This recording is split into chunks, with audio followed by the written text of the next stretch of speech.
Now I want to look more into what makes an online course successful. I'd like you to take a moment to think about the last course you bought. What moved you to buy that course?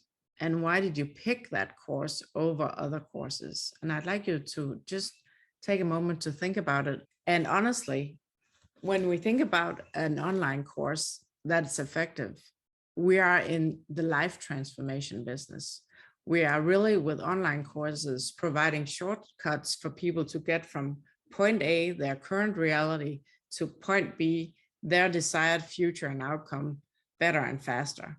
Because if they could do it themselves, they wouldn't need you and your course. So, as the industry expert, you have walked before them and you can help them get to their desired future. And then there's also something we can learn from the best course creators out there. And as you can see, what people do when they are creating online courses is just not putting the course together, but you can have all these upsells with coaching. You can have different downloads. You can think of in cohort courses. You can think in physical products, selling your books along with your courses. And then how we attract students to our courses.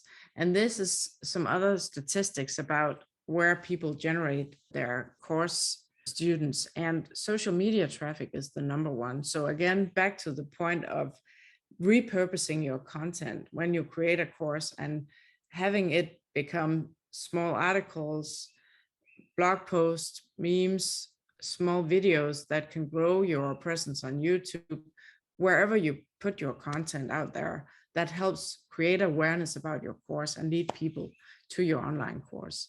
And then there's the list of leads. And that's really where the email list comes into play. And what I do that's helped me enormously is that whenever I have a conversation on LinkedIn, that's a way for me to help build my leads and really expand my email list. Then there's word of mouth, and paid advertising is further down. And I have to say, based on my own experience, paid advertising can really be an expensive affair. So I would definitely focus on the top three of these different entries into generating students to your course once you have created it. And then there's other tactics to think about. And it's really about creating those free lead magnets that help people find your course and lead them into really seeing that you have a great value to offer to them.